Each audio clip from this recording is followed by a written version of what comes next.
ನಮಸ್ತೆ ಸ್ನೇಹಿತರೆ, ಎಲ್ಲರಿಗೂ ನಮ್ಮ ಚಾನಲ್ಗೆ ಸ್ವಾಗತ.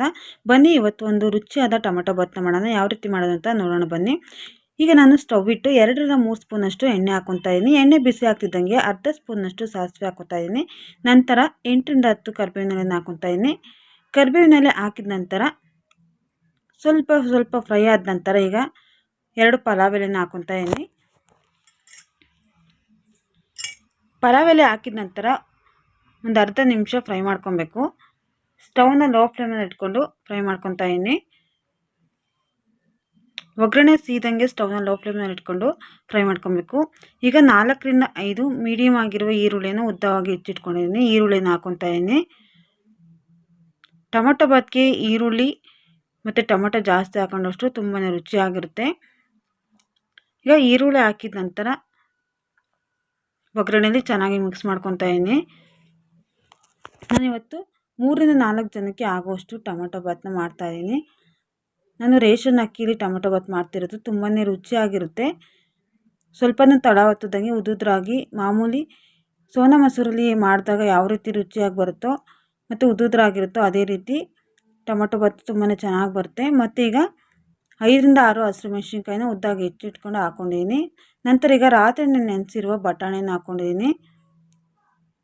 ಒಂದು ಇಡಿಯಷ್ಟು ಬಟಾಣಿನ ರಾತ್ರಿ ನೆನೆಸಿಟ್ಕೊಂಡಿದ್ದೆ. ಈಗ ಬಟಾಣಿನ ಹಾಕ್ಕೊಂಡು ಒಗ್ಗರಣೆಯಲ್ಲಿ ಫ್ರೈ ಮಾಡ್ಕೊತಾ ಇದ್ದೀನಿ. ನಂತರ ಈಗ 7-8 ಆಪಲ್ ಟೊಮೆಟೊನ ಸಣ್ಣದಾಗಿ ಹೆಚ್ಚಿಟ್ಕೊಂಡಿದ್ದೆ. ಈಗ ಟೊಮೆಟೊನ ಹಾಕ್ಕೊತಾ ಇದ್ದೀನಿ ಒಗ್ಗರಣೆಗೆ. ಟೊಮೆಟೊ ಬಾತ್ಗೆ ಆದಷ್ಟು ಆಪಲ್ ಟೊಮೆಟೊ ತಗೊಂಡ್ರೆ ಚೆನ್ನಾಗಿರುತ್ತೆ. ಹುಳಿ ಟೊಮೆಟೊ ತಗೊಂಡ್ರೆ ಹುಳಿ ಆಗುತ್ತೆ ಜಾಸ್ತಿ. ಇಲ್ಲಾಂದರೆ ನೀವು ಸ್ವಲ್ಪ ಆಪಲ್ ಟೊಮೆಟೊ ಸ್ವಲ್ಪ ಹುಳಿ ಟೊಮೆಟೊನೂ ತಗೊಬೋದು.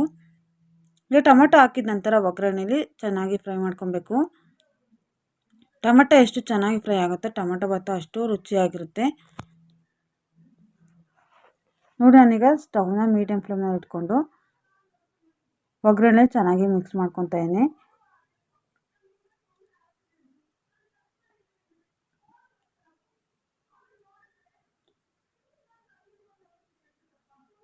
ಈಗ ಟೊಮೆಟೊ ಸ್ವಲ್ಪ ಫ್ರೈ ಆಗೋಷ್ಟಕ್ಕೆ ಒಂದು ಮಿಕ್ಸಿ ಜಾರ್ಗೆ ಅರ್ಧ ಇಂಚಷ್ಟು ಚಕ್ಕೆ, 4-5 ಲವಂಗ ಮತ್ತು ಅರ್ಧ ಇಂಚಷ್ಟು ಶುಂಠಿ ಮತ್ತು 8-10 ಎಸಳು ಬೆಳ್ಳುಳ್ಳಿ, ಸ್ವಲ್ಪ ಪುದೀನ ಮತ್ತು ಸ್ವಲ್ಪ ಕೊತ್ತಂಬರಿ ಸೊಪ್ಪು ಹಾಕ್ಕೊಂಡು ಒಂದು 1/4 ಲೋಟದಷ್ಟು ನೀರು ಹಾಕ್ಕೊಂಡು ತರಿಯಾಗಿ ರುಬ್ಕೊತಾ ಇದ್ದೀನಿ. ನುಣ್ಣಗೆ ಪೇಸ್ಟ್ ಮಾಡ್ಕೋಬೇಕು ಅನ್ನೋದೇನಿಲ್ಲ, ಸ್ವಲ್ಪ ತರಿಯಾಗಿ ಗ್ರೈಂಡ್ ಮಾಡ್ಕೊಂಡ್ರೆ ಸಾಕು. ನೋಡಿ, ಇಷ್ಟು ಗ್ರೈಂಡ್ ಮಾಡ್ಕೊಂಡ್ರೆ ಸಾಕಾಗುತ್ತೆ. ಈಗ ರುಬ್ಬಿರೋ ಮಸಾಲೆಯನ್ನು ಕುಕ್ಕರ್ಗೆ ಸೇರಿಸ್ಕೊತಾ ಇದ್ದೀನಿ. ಟೊಮೆಟೊ ಈಗ ಚೆನ್ನಾಗಿ ಫ್ರೈ ಆಗಿದೆ. ಅದ್ರ ಜೊತೆ ಈಗ ರುಬ್ಬಿರೋ ಮಸಾಲೆ ಹಾಕ್ಕೊಂಡು ಚೆನ್ನಾಗಿ ಮಿಕ್ಸ್ ಮಾಡ್ಕೊಬೇಕು. ಒಗ್ಗರಣೆಗೆ ಮಸಾಲೆ ಹಾಕಿದ ನಂತರ ಚೆನ್ನಾಗಿ ಮಿಕ್ಸ್ ಮಾಡಿಕೊಂಡು ನೋಡಿ, ಈಗ ನಾನು ಈ ಗ್ಲಾಸ್ನಲ್ಲಿ 1.5 ಗ್ಲಾಸ್ನಷ್ಟು ಅಕ್ಕಿನ ತಗೊಂಡಿದ್ದೀನಿ. 1.5 ಗ್ಲಾಸ್ ಅಕ್ಕಿ ಹಾಕೊಂಡಿರ್ತೀನಿ. ನಾನು 3.5 ಲೋಟದಷ್ಟು ನೀರು ಹಾಕ್ಕೊತಾ ಇದ್ದೀನಿ. ಯಾವ ಅಳತೆಯಲ್ಲಿ ನೀವು ಅಕ್ಕಿನ ತಗೊಂಡಿದ್ನೋ ಅದೇ ಅಳತೆಯಲ್ಲಿ ನೀರನ್ನು ಹಾಕ್ಕೊಬೇಕು. ಈಗ ರುಚಿಗೆ ತಕ್ಕಷ್ಟು ಉಪ್ಪನ್ನು ಹಾಕ್ಕೊತಾ ಇದ್ದೀನಿ. ನಾನು ರೇಷನ್ ಅಕ್ಕಿ ತಗೊಂಡಿರೋದ್ರಿಂದ ಅರ್ಧ ಲೋಟದಷ್ಟು ನೀರು ಜಾಸ್ತಿ ಹಾಕ್ಕೊಂಡಿದ್ದೀನಿ. ಈಗ ಅಕ್ಕಿನ ಚೆನ್ನಾಗಿ ತೊಳೆದು ಕುಕ್ಕರ್ಗೆ ಸೇರಿಸ್ಕೊತಾ ಇದ್ದೀನಿ. ಮಾಮೂಲಿ ಮಸೂರಿ ಅಕ್ಕಿ ತಗೊಂಡ್ರೆ 1.5 ಗ್ಲಾಸ್ಗೆ 3 ಲೋಟದಷ್ಟು ನೀರು ಹಾಕೊಂಡ್ರೆ ಸಾಕು. ನಾನು ರೇಷನ್ ಅಕ್ಕಿ ತಗೊಂಡಿರೋದ್ರಿಂದ 3.5 ಗ್ಲಾಸಷ್ಟು ನೀರು ಹಾಕ್ಕೊಂಡಿದ್ದೀನಿ.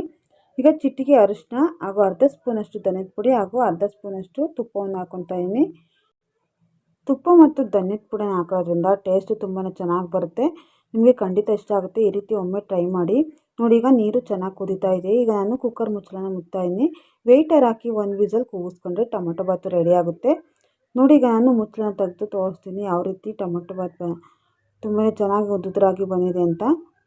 ಸ್ವಲ್ಪನೇ ತಳ ಹೊತ್ತದಂಗೆ ತುಂಬಾ ಉದುರಾಗಿ ತುಂಬಾ ಚೆನ್ನಾಗಾಗಿದೆ. ನೋಡಿ, ನಾನು ಮಿಕ್ಸ್ ಮಾಡಿ ತೋರಿಸ್ತಾ ಇದ್ದೀನಿ. ಸ್ವಲ್ಪ ಅನ್ನ ತಳ ಹೊತ್ತಿಲ್ಲ ಮತ್ತು ಉದುರಾಗಿ ಬಂದಿದೆ. ಟೇಸ್ಟು ಕೂಡ ಅದೇ ರೀತಿ ತುಂಬಾ ರುಚಿಯಾಗಿರುತ್ತೆ. ಸ್ನೇಹಿತರೆ, ಈ ರೀತಿ ಒಮ್ಮೆ ಟ್ರೈ ಮಾಡಿ ಯಾವ ರೀತಿ ಬಂದಿದೆ ಅಂತ ಕಮೆಂಟ್ ಬಾಕ್ಸಲ್ಲಿ ತಿಳಿಸಿ. ಸ್ನೇಹಿತರೆ, ಈ ವಿಡಿಯೋ ಇಷ್ಟ ಆದರೆ ಪ್ಲೀಸ್ ನಮ್ಮ ಚಾನಲ್ಗೆ ಲೈಕ್ ಮಾಡಿ, ನಮ್ಮ ಚಾನಲ್ನ ಮರೆಯದೆ ಸಬ್ಸ್ಕ್ರೈಬ್ ಮಾಡಿ ಮತ್ತು ಈ ವಿಡಿಯೋನ ನಿಮ್ಮ ಫ್ರೆಂಡ್ಸ್ಗೆ ಫ್ಯಾಮಿಲಿ ಮೆಂಬರ್ಸ್ಗೆ ಶೇರ್ ಮಾಡಿ. ಈ ವಿಡಿಯೋ ಇಷ್ಟ ಆಗಿದ್ದರೆ ಪ್ಲೀಸ್ ಸಬ್ಸ್ಕ್ರೈಬ್ ಮಾಡೋದು ಮರಿಬೇಡಿ. ಈ ವಿಡಿಯೋನ ಕೊನೆವರೆಗೂ ನೋಡೋದಕ್ಕಾಗಿ ತಮ್ಮೆಲ್ಲರಿಗೂ ಧನ್ಯವಾದಗಳು. ಮತ್ತೆ ಮುಂದಿನ ವಿಡಿಯೋದಲ್ಲಿ ಭೇಟಿಯಾಗೋಣ. ನಾನೀಗ ನೋಡಿ ಟೇಸ್ಟ್ ನೋಡ್ತಾ ಇದ್ದೀನಿ. ಉಪ್ಪು ಖಾರ ಎಲ್ಲ ತುಂಬಾ ಚೆನ್ನಾಗಿ ಕರೆಕ್ಟಾಗಿದೆ. ಈಗ ತಟ್ಟೆಗೆ ಸರ್ವ್ ಮಾಡ್ತಾ ಇದ್ದೀನಿ. ಮಕ್ಕಳಿಗೂ ಕೂಡ ಇದು ತುಂಬಾ ಇಷ್ಟ ಆಗುತ್ತೆ. ಸ್ನೇಹಿತರೆ, ಈ ವಿಡಿಯೋನ ಕೊನೆವರೆಗೂ ನೋಡೋದಕ್ಕಾಗಿ ತಮ್ಮೆಲ್ಲರಿಗೂ ಧನ್ಯವಾದಗಳು. ನಮಸ್ಕಾರ.